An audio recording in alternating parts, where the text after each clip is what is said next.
Nós temos aí a nossa matéria de bibliologia. Tivemos na aula passada já essa introdução, e nessa que nós tivemos a introdução, nós já fomos ali falando do contexto imediato e o contexto, desculpa irmãos, contexto imediato não é? A revelação mediata e a revelação imediata. E nessa questão da revelação mediata e imediata, nós basicamente tratamos daquela maneira, né, para decorar. Ela fica na revelação geral de Deus. O que é a revelação geral de Deus? É aquela revelação que é dada a todos os homens. E essa revelação geral de Deus, ela pode ser mediata, que ela vem através da natureza, da própria história desse ser humano, que nós relatamos, né, ou nós conhecemos a história, de que não se conhece uma sociedade que não tenha o conceito, o pensamento, a crença num ser poderoso. Todas as tribos, por mais distantes que sejam, né, as comunidades humanas, sociedades humanas, vai ter ali uma divindade, e geralmente essas divindades seguem uma lógica que nós, de certa forma, temos como padrão. Então lá, sem conhecer a nossa cultura, eles vão ter ali aquela hierarquia de deuses, ainda que sejam politeístas, então vai ter aquela divindade que criou tudo, e vai ter as outras divindades inferiores, mas sempre tem aquele Deus que é o maior de todos. E isso vem através da revelação mediata. Por que revelação mediata? Porque ela precisa de um mediador, essa ideia, né? Você olha para a natureza e a natureza faz você acreditar num ser superior. Então nós temos também a revelação imediata. Essa revelação imediata é aquela revelação que nós não precisamos de um mediador. Por quê? Porque ela está dentro de nós, ela está na nossa consciência. O próprio Deus colocou isso no ser humano, incrustado no DNA do ser humano, que compõe a nossa própria essência de ser humano, porque um animal, ele não tem a consciência de um criador, mas nós temos a consciência de um ser superior, um Deus, e criou todas as coisas. Diante disso, nós falamos detalhes aí dessa revelação mediata e também imediata. Isso, aqui, o tópico 5, que vai falar sobre os idiomas da Bíblia. E aqui, irmãos, tem algumas coisas interessantes e basilares, são algumas coisas que são basilares, são fundamentais para que nós entendamos a questão da interpretação bíblica. Lembre-se que uma matéria ela está ligada à outra. Na disciplina passada nós falamos de hermenêutica e aqui nós estamos falando de bibliologia. Então, uma disciplina sempre ela está conectada com a outra. Para que você faça uma boa hermenêutica, você precisa conhecer esse livro que você vai interpretar. Você precisa ter familiaridade com esse instrumento que vai ser o objeto da interpretação.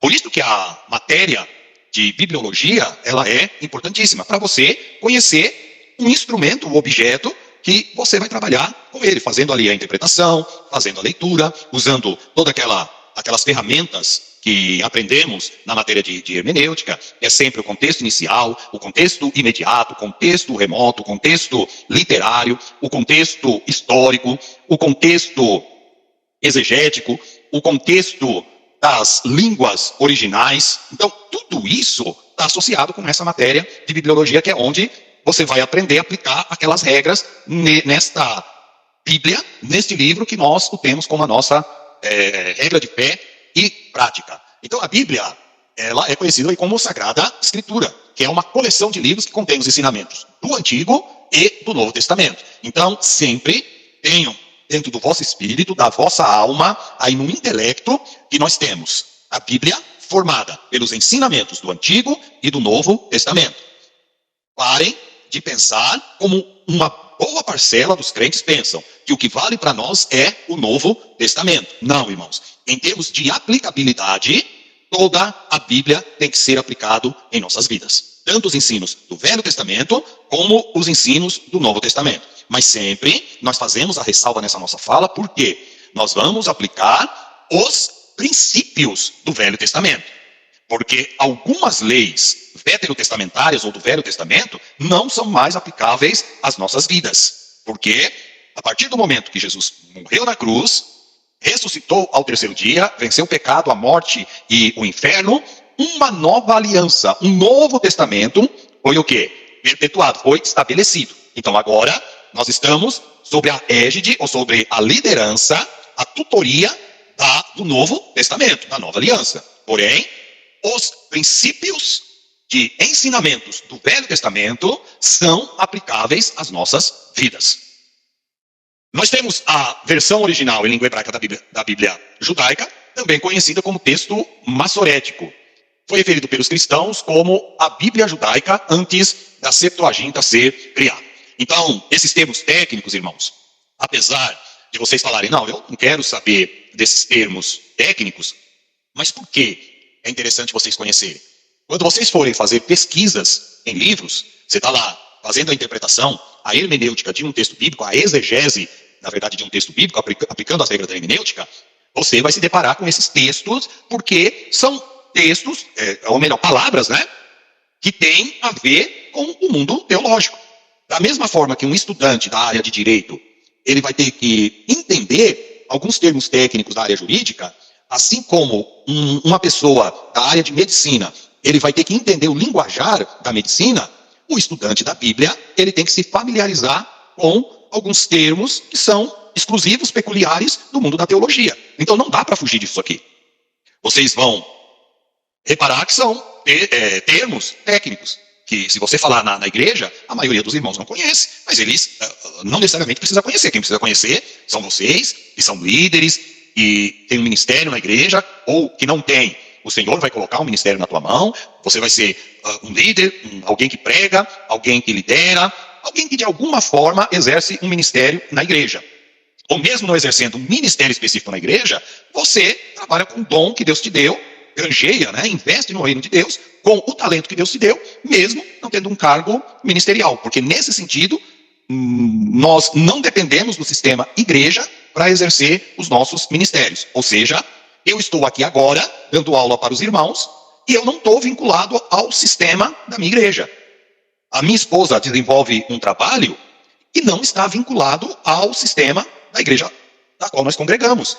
E assim, sucessivamente. Um evangelista, ele não precisa da permissão do ministério para evangelizar. Um pastor, ele não precisa do ministério para exercer o ministério pastoral. Porque tem muitas pessoas para cuidar, mesmo que ele não esteja fixo em uma igreja local. Porque o ministério pastoral, ele não está vinculado ao fato de uma pessoa estar ali fixo numa congregação. Então, se ele está fixo numa congregação, ele tem ali um número X de ovelhas para cuidar. Mas tem outras pessoas que não são pastores, no sentido de estar ali, liderando uma congregação, mas ele exerce o ministério pastoral, cuidando de várias pessoas e das várias maneiras. Tá? Então, a Bíblia, para eu explicar para vocês aqui o que é o texto massorético, e também aí o que é a Septuaginta, nós vamos fazer o seguinte, nós já vamos falar aqui dos 3 idiomas que a Bíblia foi escrita, aí a gente já emenda aqui com essa questão do texto massorético e também da Septuaginta. Então vamos lá. A Bíblia, ela foi escrita originalmente em 3 idiomas, que é o hebraico, o aramaico e o grego. O aramaico, irmãos, a gente só coloca porque, na verdade, tem algumas palavras em aramaico na Bíblia, tanto no Velho Testamento como no Novo Testamento. Então, Velho Testamento, vamos pegar uma palavra lá. Na visão de Daniel, quando ele vê lá a mão escrevendo na parede, tem lá, Mineu, Tequeu, Urfazdim. Essas 4 palavras são palavras hebraicas, palavras aramaicas. No Novo Testamento, nós temos a palavra Abba, que é uma palavra em aramaico. Nós temos a expressão de Jesus lá na cruz, Eli, Eli, lama sabachthani, são expressões aramaicas e algumas outras aí. Por isso que nós colocamos que a Bíblia ela foi escrita em 3 idiomas. Mas o aramaico é um percentual muito pequeno, não chega aí a 5% de toda a Bíblia. O peso maior está no hebraico e no grego. Então, 39 livros da Bíblia, Velho Testamento, foi escrita no hebraico, e 29 livros, Novo Testamento, escrito em grego. O aramaico é inserido em algumas pouquíssimas passagens do Velho Testamento e também do Novo Testamento. Tudo bem até aí? Sempre eu espero que vocês vão fazendo pergunta, estou entendendo que vocês estão entendendo, estão acompanhando aí, não está nada complicado, tá? Então, se vocês não me pararem, não falarem, olha, deixa eu tirar dúvida, tá? Não me interromperem, eu continuo, tá bom? Mas qualquer dúvida que vocês tiverem, pode nos solicitar aí que a gente tenta tirar a dúvida de vocês. Sim, Manoelê. Pastor Odilon, lá em Israel, a língua de lá qual é? Em Israel? É hebraico que eles falam? Isso, lá em Israel, eles falam o hebraico. Só que o hebraico que eles falam é o chamado hebraico moderno. Não esse da Bíblia. É assim, mas eu vou colocar isso entre aspas, tá? O hebraico, ele tem o hebraico moderno, que os judeus falam hoje, ele tem a sua base no hebraico bíblico. Só que ele tem algumas diferenças na escrita. Então, quando você vai escrever no hebraico moderno, ele é diferente do hebraico bíblico. E são chamados aí as letras, né, quadráticas e as letras cursivas. Eu vou dar um exemplo, a gente vai entrar aí na tela e a gente vai mostrar um exemplo clássico aí. Felipe? Ô, pastor, só uma pergunta. Os romanos, qual língua que eles falavam naquela época? Eles falavam o latim. Então, na época de Jesus, as línguas eram separadas mais ou menos da seguinte forma. A língua do dia a dia era o aramaico. Então, Jesus falava o aramaico e conversava com seus discípulos em aramaico. O hebraico era uma língua que ela era aprendida em casa e tinha muito mais uso na sinagoga. Então, quando os judeus se reuniam na sinagoga aos sábados, a leitura, o cerimonial, era feito em hebraico. E nas casas, eles ensinavam, né, aquela educação dos pais para os filhos, era feita através do hebraico. Então, o hebraico, ela ficava como uma língua para o âmbito religioso. Já o aramaico era a língua do dia a dia. O grego era a língua mais relacionada ao comércio. Por que ela era a língua relacionada ao comércio? Porque o grego era a língua universal daquele período. Hoje em dia, qual é a língua, na atualidade, em qualquer lugar que você chegar, ela é usada para se comunicar? Em qualquer lugar do mundo. Inglês. Inglês. Então, em qualquer lugar do mundo que você for hoje, se você souber inglês, você vai conseguir ali alguma outra pessoa que também fala inglês, você vai conseguir se comunicar. Na época de Jesus, o grego era o inglês de hoje, era a língua universal. Então, todo mundo tinha, principalmente os comerciantes, tinham que ter ali uma noçãozinha do grego. Por quê? Era aquela noção de comércio. Então, quando outras pessoas vinham de outras regiões comercializar, para se comunicar com os judeus, essas pessoas se comunicavam na língua grega. E nesse caso, pastor Odilon, ainda existe hoje alguém que fala em aramaico? Aramaico? Tem. Você pega... É que assim, não o aramaico puro, porque o aramaico, ele é uma língua morta. Igual o latim. Alguém fala latim hoje? Não. Não, só antigamente. Minha mãe fala que falava na missa só. Não, antigamente. Aí a língua, o latim se tornou uma língua morta, certo? Da mesma forma, o aramaico. Só que o aramaico, ele é usado como uma base para as línguas que são faladas ali na região da Turquia, na região do Iraque, na região do Irã, e na região da Síria, e são os povos que ficavam naquela região onde era a antiga Babilônia. Então, só para vocês terem ideia, o Irã hoje era a antiga Babilônia. Se vocês pegarem ali o Iraque, vocês vão ver que o Iraque está relacionado com uma outra nação, que me foge agora a mente. Então, todas aquelas regiões ali próximas de Israel eram aquelas nações que vocês ouvem falar e que vocês leem na Bíblia lá no tempo da Babilônia. E na Babilônia se falava o quê? Se falava o aramaico. É por isso que os judeus falavam aramaico nos dias de Jesus, que era a língua oficial. Lembra quando eles foram levados cativos lá para a Babilônia? Daniel, Sadraque, Mesaque, Abdenego, lembram? Levado lá para a região da Babilônia, Nabucodonosor. Sim. A língua que eles tiveram que aprender lá para se comunicar era o aramaico. Só que eles passaram no cativeiro 70 anos. Imagina você sair daqui do Brasil e morar, vamos colocar assim, 70 anos lá nos Estados Unidos, sem ter contato com o português. O que vai acontecer com você? Você vai esquecer do português e vai começar a falar o inglês. Foi isso que aconteceu com os judeus. Eles esqueceram o hebraico e aprenderam a língua da Babilônia, que era o aramaico. E aí tem a outra língua que o Felipe perguntou, que era o latim. O latim, ela era falada no círculo dos romanos. Então, quem quisesse se comunicar com os romanos, tinha que aprender o latim. E na época de Jesus, quem é que dominava aquela região? O império que dominava era o Império Romano. Tudo bem? Ô, pastor, só mais uma pergunta. Sim? Quando Jesus começou a conversar com a mulher samaritana, ali Tudo eles bem. estavam se comunicando ali no grego? Não. Possivelmente ele se comunicou com a mulher samaritana no aramaico. Porque a Samaria, meio que ela ficava incorporada à região de Israel. Porque Samaria era o quê? Uma cidade de Israel. Então, quando eles foram levados cativos, tanto para a Babilônia como para a Síria, eles colocaram pessoas no lugar dos judeus que foram levados cativos, pessoas de outras nações, que se misturaram lá em Samaria com quem? Com os judeus. Então, meio que virou uma mescla de judeus e samaritanos. Então, em Samaria era uma cidade de Israel. Então, quando Jesus conversa com a mulher samaritana, ele está conversando com ela em aramaico, porque os samaritanos falavam também o aramaico. Tudo bem? Mais alguma pergunta? Não somente isso, pastor. Tudo bem? Manailê, Rose, tudo bem aí? Tudo bem, entendi bastante, graças a Deus. Tá ótimo. Então vamos fazer o seguinte aqui, eu vou compartilhar para vocês já verem, e é esse momento mesmo. Agora vocês precisam se concentrar em tirar todas as dúvidas de vocês nessas questões das línguas, porque nós vamos falar da Bíblia, e nós vamos falar dos originais da Bíblia, que foram escritos em hebraico, grego e aramaico. Então é o momento de vocês tirarem todas as dúvidas quando vocês pensarem na Bíblia, não na Bíblia em português, mas na Bíblia nas línguas originais. Para tirar a dúvida de vocês, aí a gente já começa até a falar dos textos massoréticos. Tá? Agora sim. Então vamos lá, basicão aqui, vamos pegar o próprio texto, e aí nós vamos ver alguma figura para tentar fazer com que vocês fixem na memória, pelo menos aí a diferença básica. Tá?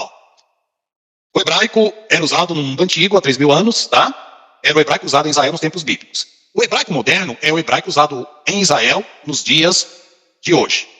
Aí o mundo muda, né? Consequentemente, a língua muda. Então vamos lá. Pergunta aí para a irmã Nailê. Manailê, o português da época do descobrimento do Brasil, há 500 anos atrás, é igualzinho o português que nós falamos hoje? Não. Não. Por quê? Não. Ele foi mudando, ele foi se alterando. Mas toda a nossa estrutura linguística está em cima do quê? Desse português antigo. Só que ele foi mudando, porque a língua, ela é dinâmica. Modificando, né? Conforme vai modificando, vai evoluindo, vai aparecendo novas palavras. Vocês já acham que naquela época lá tinha o nome vídeo? Igual nós falamos, vou assistir um vídeo? Não, porque naquela época não existia internet. Mas hoje qualquer criança sabe o que é um vídeo. Então vão surgindo novas situações e as palavras, elas mudam conforme muda a época. E a linguagem vai... Ninguém falava foto, né? Era fotografia. Isso, exatamente. E aí vai mudando, tá? Então aí surgimento de novas palavras, né? Aí tal, o hebraico moderno fala de coisas que nos tempos bíblicos não existiam. É o exemplo clássico aí que eu falei de vídeo, fotografia, foto, essas diferenças, tá? A simplificação de algumas estruturas, tá? Eu não vou falar aqui esses detalhezinhos. Vamos falar aqui do hebraico moderno, em relação, e outra lei que ele não veio passando por esse processo de transformação natural pelos falantes. O hebraico passou muitos anos sem ser falado como língua viva. Tinha se tornado já uma língua morta, quase que o hebraico se torna, mas Deus é poderoso. Quando eles voltaram, principalmente aí no século 19 e 20, esse homem aqui, ó, Eliezer ben Yehudá, ele meio que ressuscitou a língua hebraica, tá? Aí nas escolas, vai aparecer aí para vocês o hebraico bíblico, apareceu, certo? Ó, só para vocês terem ideia, aqui está escrito Israel, que é Israel traduzido para a nossa língua, tá? Aqui, ó, é Israel. Então, esse aqui é o hebraico bíblico, tá? Essas palavras aqui são todas palavras do hebraico bíblico. Agora eu vou mostrar para vocês o hebraico moderno cursivo. Isso aqui são chamadas letras quadráticas do hebraico. Agora eu vou mostrar as letras cursivas que é usado lá em Israel. Vocês estão vendo agora o hebraico bíblico, certo? Certo. Aquele que eu tinha mostrado primeiro. Vou mudar a tela para o hebraico cursivo. Hebraico moderno cursivo. Tem diferença, não tem? Tem diferença. Só que lembre-se. Só que esse aqui é o cursivo. Então, o que é um cursivo e o que é um uncial? Vou pegar o português para mostrar para vocês. Estão vendo aí o que? A letra Sim. de forma no português, correto? Sim. É a mesma coisa. Tá vendo aqui, ó, letra cursiva. Em português. Ó, a nossa letra que a gente chama letra de forma, né? Ó a letra de forma, ó a letra cursiva, ó a letra de forma. Quem, olhando de fora, o estrangeiro, olhando de fora, ele não vai ter a mesma impressão que nós temos aí do hebraico cursivo e do hebraico uncial? Sim ou não? Alô, tá ouvindo? Ô, pastor, perdão, pergunta de novo. Vamos lá. Aqui é a letra uncial nossa, chamada letra de forma. Vocês podem pensar em letra maiúscula e letra minúscula. Então vamos lá. Para um estrangeiro, quando ele olha essas palavras e ele olha essas daqui, ele não vai achar bem diferente? Sim, ele vai. Sim. Natural. Da mesma forma que vocês olham essa minúscula e essa maiúscula e vê diferença. Mas para o judeu, eles enxergam do mesmo modo que nós enxergamos a nossa letra maiúscula, a letra de forma, e a nossa letra minúscula, que é a cursiva. Tudo bem, irmãos? Deu para entender aí? Sim, pastor, depois Sim. Vamos pegar aqui o aramaico. Ó, irmãos, esse aqui é o aramaico. Olha como ele tem uma certa semelhança com o hebraico, porque o hebraico ele tem assim uma raiz lá no aramaico, e todas elas são chamadas línguas semíticas. Era o quê? Aquela língua da região. Vamos pegar um exemplo básico aqui nós.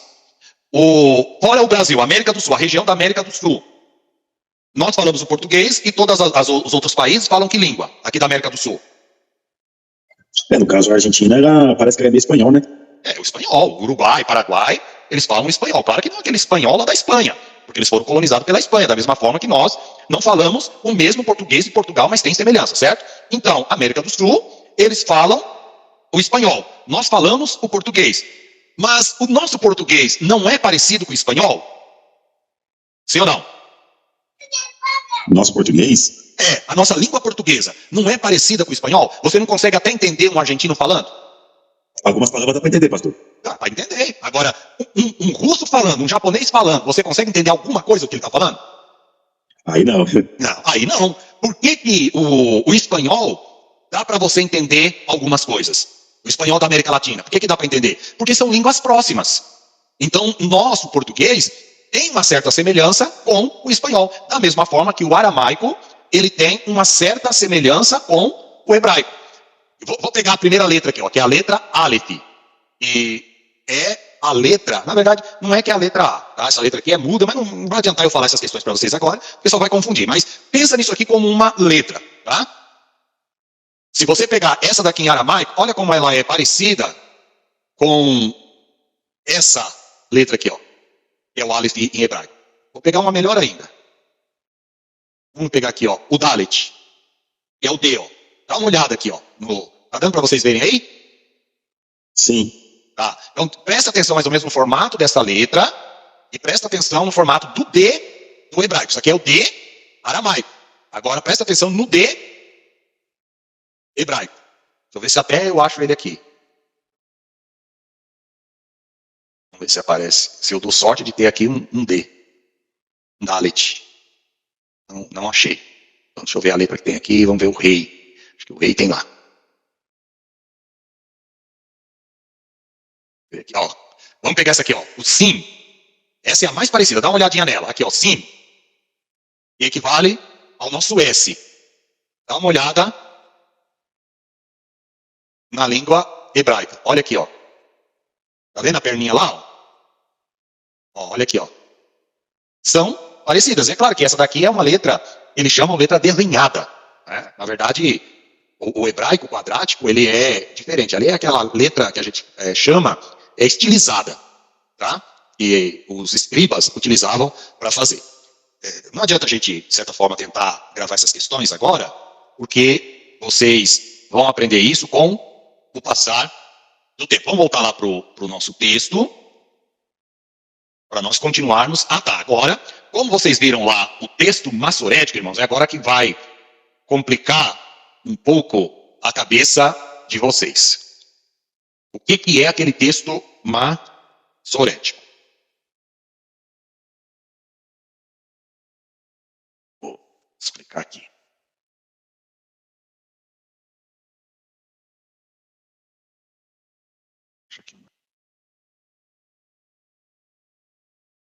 pegar essa aqui. Irmãos, o que é o texto maçorético? Vocês estão visualizando aí uma imagem? Isso, o texto de Isaías 9:5, né? Isso, estão visualizando aí. Vou aumentar mais ainda para facilitar. Tá bem nítido aí agora, certo? Agora tá. Ah, então vamos lá. O que é o texto maçorético?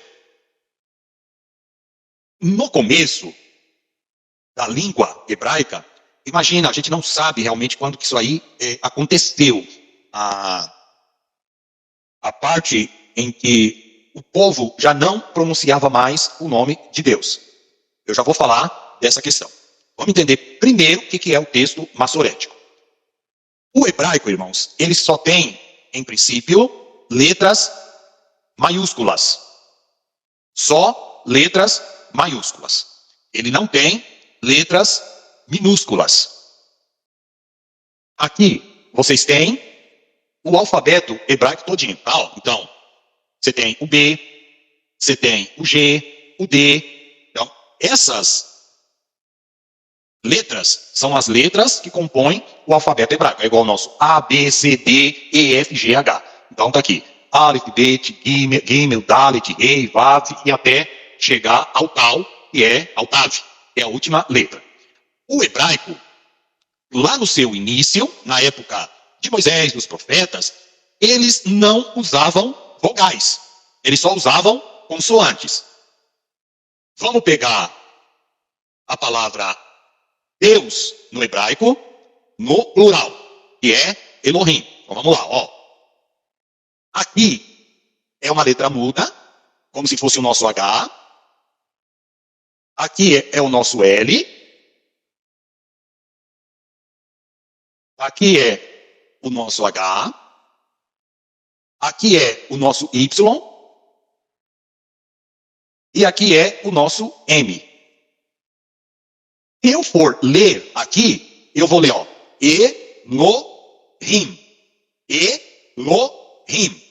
Mas aí vocês vão perguntar para mim, mas essa palavrinha aqui você falou que é o L.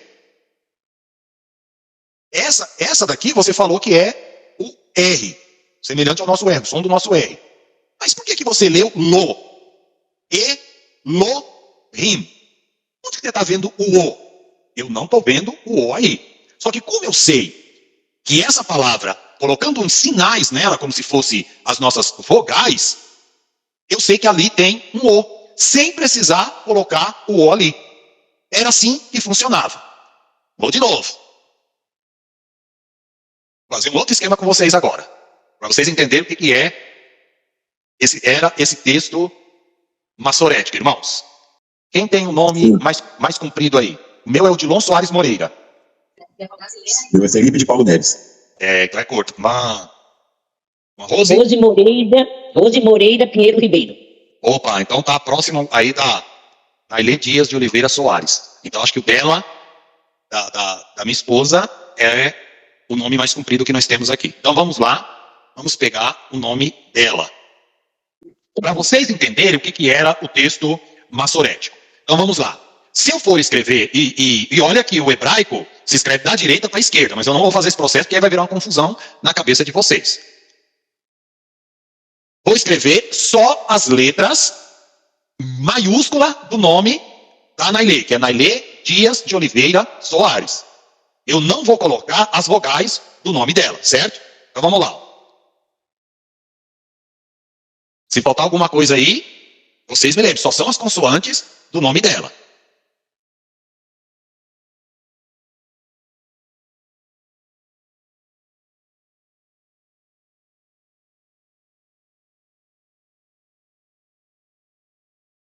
Eu acho que... Aí, ó. Muito bem. Só tem consoantes aqui? Sim ou não? Sim. Só consoantes. Vocês, se eu não tivesse falado o nome Nailê Dias de Oliveira Soares, vocês saberiam o que estava escrito aqui, só com as consoantes? Não. Não. Certo? Não. Então, a língua hebraica, lá no seu início, ela era desse jeito. Só com consoantes. E ainda em Israel, permanece desse jeito. Porque eles só usam as vogais nas escolas ali para o processo de alfabetização. Por quê?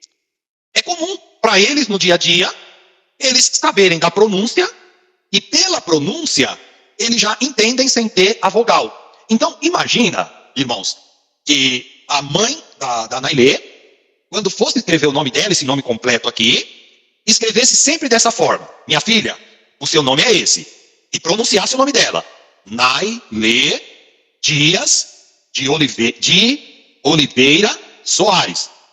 E isso para todas as palavras que ela ia aprendendo. Então, quando ela fosse escrever o nome, o que ela tinha na cabeça dela? Ela tinha o nome que a mãe dela falou, e ela captou esse nome pela audição. Então ela falou: minha mãe fala que o meu nome é Nailê Dias de Oliveira Soares. O nome dela é pronunciado com a vogal. Tem ali na pronúncia os sons das vogais. Então o judeu, ele não precisava dessas vogais. Por quê? Porque eles já tinham na cabeça deles, desde criancinha, eram alfabetizados, o pai ensinava, a mãe ensinava, e isso ia passando de geração em geração. Agora vem o que são os sinais maçoréticos. Eu vou explicar aqui com base no nome da Nailê, para depois vocês entenderem lá, a gente volta lá para vocês entenderem o hebraico, o que são os sinais maçoréticos. É a mesma coisa que eu vou fazer aqui, só para ver se vocês entenderam. O hebraico, lá no início, ele tinha, eu vou usar essa expressão aqui, letras minúsculas, mas para quem já conhece, tem noção do hebraico, sabe que não são letras, são sinais. Mas para vocês aqui, didaticamente, eu vou usar letras minúsculas, tá? E não são o quê? As letras, as consoantes, só são as vogais. Então, os judeus, quando pronunciava qualquer palavra, na pronúncia já vinha a consoante e a vogal. Então, eles não precisavam de vogais, porque na pronúncia eles já sabiam. Agora, vamos lá, tirando, é claro, a Nailê. Irmã Rose, qual é o nome que está escrito aí? Vamos ver se a senhora lembra só pela pronúncia das vogais. Nailê Dias de Oliveira Soares. Felipe, Nailê Dias de Oliveira Soares. vocês estão vendo vogais aí? Não. Não. E como que vocês sabem pronunciar o nome? Sem as vogais. Porque vocês me ouviram. Pelo som, isso, pelo som. Porque vocês antes ouviram eu pronunciando Nailê Dias de Oliveira Soares, ela pronunciou Nailê Dias de Oliveira Soares. Então, se eu perguntar amanhã para um aluno que não entrou nessa aula de hoje, que não vai assistir essa videoaula amanhã, e eu mostrar só essas letras para eles e perguntar para eles o que está escrito aqui, eles vão saber? Não. Não. Não. Mas vocês vão. E por que vocês vão saber? Porque vocês aprenderam pela pronúncia. Tudo bem? Você vai entender um pouquinho agora. Isso. Então, os judeus era dessa mesma forma. Então não precisava chegar para os judeus e falar que no hebraico precisava das consoantes. Porque eles já sabiam pela pronúncia passada de pai para filho. Desde bebezinho, a criança já ouvia o som das palavras. Aí, depois que Israel foi para o cativeiro, quando Israel voltou, nós vamos ver lá pesquisar, chegou um momento que eles falaram, o povo judeu já não falava mais o hebraico, hein? Lembre-se sempre. Só falava o aramaico e aprendia o hebraico lá em casa. Ela falou: olha, a gente está correndo risco a nossa língua se perder. Porque, e se a gente, de alguma forma, for levado cativo? Como que os nossos filhos vão saber, quando eu colocar aqui essas iniciais, como que eles vão saber que é a Nailê Dias de Oliveira Soares, se não tiver ninguém para pronunciar para eles? Como que eles vão ler as palavras? Se nós formos levados cativo, e lá no cativeiro, a gente se misturar lá com os outros povos, para uma língua diferente, como que nós vamos passar essa língua para os nossos filhos? Aí, eles resolveram colocar os sinais, que para vocês agora, eu vou chamar de vogal. Aí, eles fizeram um grupo de sinais, que vocês conhecem, eu vou falar para vocês agora, para traduzir, para não complicar a cabeça de vocês, chamadas vogais. Aí eles vieram e criaram aqui, ó. Nai, lê.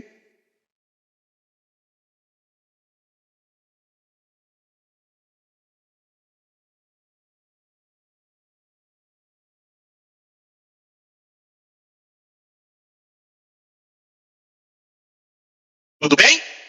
Então, quando fala assim, o que são os sinais maçoréticos? Sinais maçoréticos. Vocês vão pensar nesse exemplo que eu dei aqui, ó. São, a grosso modo, as letras minúsculas ou as vogais, que compõem o seu nome. Não precisa nem pensar no nome aí da Nelê. A gente pode fazer isso com qualquer nome. Tá? Só estou colocando aqui só para facilitar mais ainda aí para vocês. É didático isso aqui, viu, irmãos? Voltou. Aqui. Vamos lá. O que estão os sinais maçoréticos aqui? São as vogais, o que está em vermelho. Deu para mais ou menos entender, irmãos? Um pouco, pastor. Isso, tá bom, mas é um pouco mesmo. Isso aqui não é em uma aula que eu vou ensinar o hebraico para vocês. É mais ou menos para vocês terem uma ideia. Isso aí vai ficando mais para frente. Conhecimento você vai adquirindo aos pouquinhos. Irmã Nelês, quer perguntar alguma coisa, falar alguma coisa? No caso, sim, pastor Dilon, a luta deles lá era para que a língua deles não se perdesse, né? No passar Exatamente. do tempo, né? Não é isso? Isso. Então, é igual hoje no nosso país, o Brasil, a luta indígena para que a cultura, a língua indígena, ela não venha desaparecer, né? Ótimo. Até hoje, nas aldeias, claro que eles falam, né? A língua normal, mas eles ainda, entre eles praticam a língua indígena para quê? Para que não venha desaparecer da história do Brasil, não é isso? Da história do Brasil, da história deles. Da história deles, né? Isso, com certeza.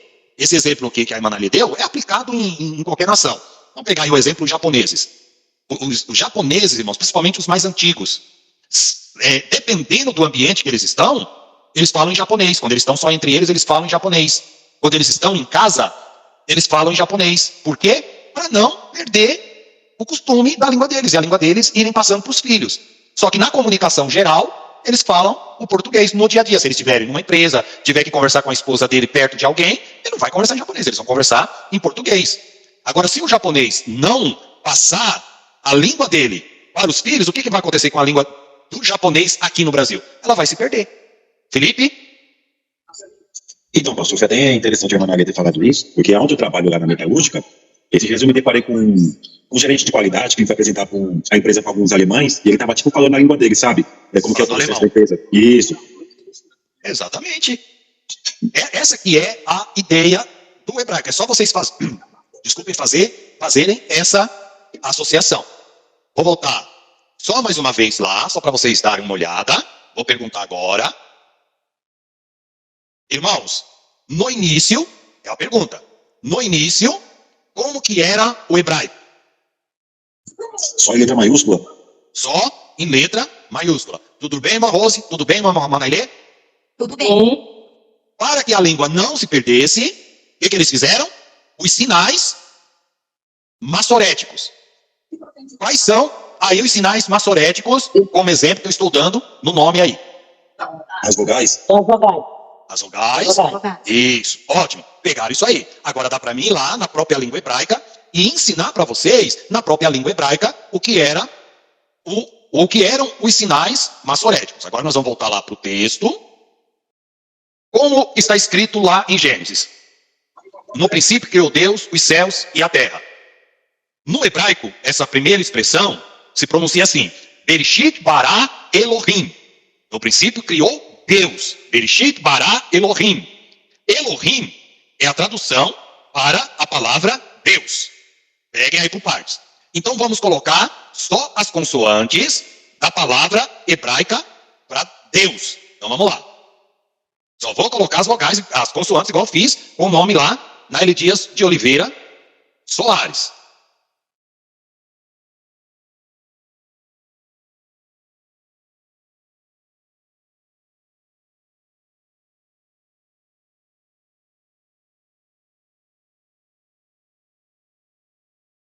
Tá aqui embaixo. Muito bem. Deixa eu tentar até aumentar um pouquinho mais para vocês. Então vamos lá. O nome Deus no hebraico de Gênesis 1:1, Deus se pronuncia Elohim. Aqui, irmãos, só tem as letras maiúsculas. Nós só vamos fazer agora o que fizemos no nome Naile Dias de Oliveira Soares. Aqui só tem as consoantes. O que nós precisamos colocar agora?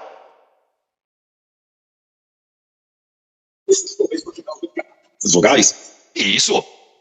Só tem as consoantes, mas precisamos colocar agora as vogais. Só que no hebraico, essas vogais não são letras como a nossa, mas são, imagina que são letras, é só didático isso aqui, são sinais que eles chamam, por isso de sinais maçoréticos. Aí eles vieram e falaram, calma aí, eu pronuncio E, ó, Elohim, tem um I aqui, tem um E aqui, e tem um O aqui, ó, Elo.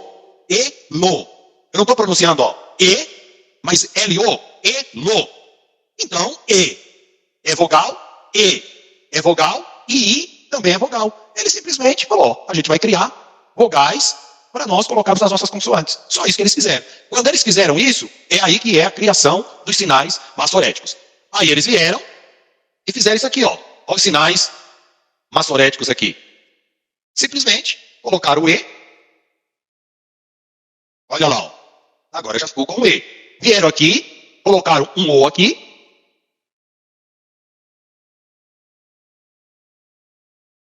Olha o O aqui em cima. E vieram e colocaram um I aqui embaixo também. Opa, tinha que ter trocado. O I tem que estar aqui. Colocaram um I aqui embaixo. Ficou E, L mais O, Lo, RR. Na verdade é um H, mas se pronuncia como R aqui. Rim. Aqui o final é um M. Elohim. Esses sinais aqui que vocês viram colocando agora são os sinais maçoréticos que equivalem às nossas vogais. Deu para entender mais ou menos? Sim, pastor. Deu, Ivanelli? Sim. Deu para entender. Ótimo. Sim. Ô, irmãos, então vocês estão de parabéns, que isso aí, assim, no geral aí o pessoal não pega com tanta facilidade, Dá a não. entender que o que aconteceu? Fizeram, não tiraram o sentido da coisa, fizeram tipo uma renovação. Uma renovação, só foram lá e acrescentaram vogais, exatamente. Renovaram a língua. Mas não tiraram A a verdadeira pronúncia essência, não. né? Não, a pronúncia não mudou, a pronúncia continuou a mesma. Só foram lá, antes não tinha as vogais, e eles foram lá e colocaram as vogais. Isso são chamados sinais maçoréticos. Ó, os mastoretas, ou maçoréticos, eram escribas judeus que se dedicaram a preservar e cuidar das escrituras, que atualmente constitui o Antigo Testamento. Às vezes o termo também é usado para indicar comentadores hebraicos, dos sagrados, dos textos sagrados. Que é os maçoretas, tá? Esse que é o nome aí, os comentadores hebraicos. Eles substituíram os escribas por volta do ano 500 até ao ano 1000. Vamos pegar aqui um pouco mais da história. Então vamos lá. Em torno do século VI, um grupo de competentes escribas teve por missão reunir os textos considerados inspirados por Deus, o Velho Testamento, utilizados pela comunidade hebraica em um único escrito. Esse grupo recebeu o nome de Escola de Massorá. Os maçoretas escreveram a Bíblia de Massorá, examinando e comparando todos os manuscritos bíblicos conhecidos à época. O resultado desse trabalho ficou conhecido posteriormente como texto massorético. O termo Massorá provém da língua hebraica de Messorá, e indica tradição. Portanto, maçoreta era alguém que tinha por missão a guarda e preservação da tradição. Lembra que eu falei que se eles não fizessem isso, a língua hebraica morreria e, consequentemente, toda a tradição. Como vocês já estão craques aí, o que é o texto massorético? Então vamos lá. Está vendo aqui, ó? No início, Deus criou os céus e a terra. Português, o texto hebraico. Está vendo esses pontinhos aqui de baixo, esses sinaizinhos aqui embaixo? Sim, eu estou vendo. Olha Sim. o Elohim que eu expliquei para vocês lá. Ó. O que são esses pontinhos? O negócio aqui é cantilação, mas também não vou falar para não complicar a cabeça de vocês aí. Por enquanto só são vogais. Esses pontos aqui, esses sinaizinhos aqui, são as vogais. Então antes não tinha as vogais. Hoje, quando você vai ler a Bíblia, isso é para facilitar o aprendizado da língua. Por isso que eles colocaram esses sinais massoréticos. Porque quem não conhece, não tem ali a vogal, lembra lá do nome Nailê? Como que o aluno que chegar amanhã, e tivesse lá só as consoantes, ele não ia saber ler o que estava lá. Mas se você coloca as vogais, a pessoa consegue ler. Então isso aqui foi feito para facilitar o aprendizado da língua. Irmãos, eu só quero que vocês aprendam esse detalhezinho. Tudo bem aí? Estamos aí, pastor, aprendendo. Ótimo. Sim. Ótimo. Realmente é isso. Tá vendo aqui embaixo? As letras em preto. Aqui elas estão sem aqueles sinaizinhos. Estão vendo? Sim, eu estou vendo. Ó, não tem Sim. aqueles sinaizinhos embaixo. O judeu não precisa daqueles sinaizinhos. Quem precisa somos nós que vamos aprender a língua. E se você se dedicar ao aprendizado do hebraico, chega um momento que você não precisa mais das consoantes. Aliás, desculpa, das vogais. Ou, no caso aqui do hebraico, dos sinais maçoréticos. Porque você já tem o conhecimento, você já sabe pelo som e palavra que é. Aqui está escrito uma palavra que vocês conhecem. Aqui é o Shabbat Shalom. Shalom todo mundo conhece. Significa Shalom. Significa paz. E o Shabbat significa sábado. Sábado de paz. Ou a paz seja com você no sábado. Shabbat Shalom. É isso. Então, agora, a gente vai passar para a parte do grego. O grego é um pouco mais fácil da gente entender. O grego não tem toda aquela história do hebraico, né? Como o aramaico também, ele é bem próximo ao grego, e o aramaico, a gente corrige até aquela fala, né, do início que a Emanuele perguntou, da existência do aramaico, e eu expliquei que o aramaico, ele é a língua morta. Então nós temos algumas palavras em aramaico, algumas palavras em grego, e o Velho Testamento em hebraico. Aí nós vamos só falar agora do Novo Testamento. O Novo Testamento foi escrito quase, eu coloquei quase aqui, porque você tem algumas palavras em aramaico. Então vamos agora ir para a nossa parte do grego. Aí vocês vão perceber que o grego ele é mais simplório. Algumas palavras, né, são bem parecidas aí com o português, e nós, no hebraico, nós não temos tantas palavras assim. Agora, no grego, nós temos várias palavras que têm origem no grego. E nós continuamos. O que vocês estão estudando aqui, tudo tem a ver com as palavras gregas. Teologia vem do grego. Theos, Deus, e logia, estudo. Bibliologia vem do grego. Biblion, coleção de livros, e logia, estudo, né? Estudo da coleção dos livros. E todas essas palavras portuguesas têm a sua origem no grego. Isso, João 3. Então, o grego, irmãos, ele já é um pouco mais fácil nesse sentido. Apesar de ter também, ó, os sinaizinhos aqui em cima, mas esses sinaizinhos é como se fossem os nossos acentos. Acento agudo, acento circunflexo. Então, o grego ele já vem com as vogais e também com as consoantes, né? Igual o nosso português. Então, nesse aspecto, o grego não tem muito segredo. É só você dar uma visualizada aqui, né? Tem o texto grego em cima, a transliteração, tá? A transliteração e a tradução embaixo. Deixa eu já tentar falar essa palavrinha transliteração, já que nós estamos com a tela aberta. A transliteração de uma língua para outra é só você pegar os caracteres, as letras da língua original e passar para a sua língua. No nosso caso, o português, nós vamos fazer aqui a transliteração. Então, estão vendo aí o mousezinho mexendo, né? Dá para ver, pastor? Dá para ver. Então, ó, aqui é o S, vamos transliterar. Esse é o S do grego, aqui o S. Esse é o ômega do grego, que equivale ao O, aqui está o O. Esse é o T, aqui está o T. Esse aqui é o O, aqui está o O. Esse aqui é o R, aqui está o R. Esse aqui é o A, aqui está o A. Esse aqui é o gama, o G, aqui está o G. Então, o que é a transliteração? É você pegar o caractere, a letra da língua original e simplesmente colocar a letra equivalente na sua língua. Então, se aqui é o R do grego, é só você pegar o R do português. Se aqui é o alfa, aqui sendo o alfa grego, você simplesmente vai falar, então aqui é o A do português. Aqui é o gama, o G do grego, é só você colocar o G do português. Então você vai ler aqui, gar. É o G, o A e o R do grego, transliterado para o português. Isso é transliteração. Tradução, aí é diferente. Você vai pegar o que significa a palavra, vamos passar para cá que é mais fácil. Theos, tá aqui ó, Theos em cima. Theos aqui na língua grega. Uma pena que eu não consigo marcar aqui ó. Theos aqui no grego, transliterado. S tá aqui, o O tá aqui, o E tá aqui e o TH tá aqui. Theos, traduzido para a nossa língua, Theos é a língua grega, traduzido para a nossa língua é Deus. Então, o que é aqui? A língua grega. Aqui em cima, transliteração. Aqui embaixo, tradução. Vamos lá? Todos prontos? O que é aqui? Em cima é transliteração. Não, aqui onde eu coloquei, ó, aqui, ó. Aí é a língua grega. Língua grega. Van Rose? Grega. Ana Elê? A grega. Isso. O que é aqui? Transliteração. O que é a transliteração? É a A palavra Deus. tradução. Não, tradução é outra coisa. A transliteração é só você pegar Os caracteres, né? os caracteres, as letras, né? As letras da língua, no caso de Original. grego, da língua original, e simplesmente colocar a letra equivalente dela no português. Isso é transliteração. E aqui embaixo?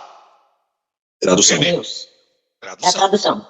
Então aqui, a língua original, aqui, a transliteração, e aqui embaixo, a tradução.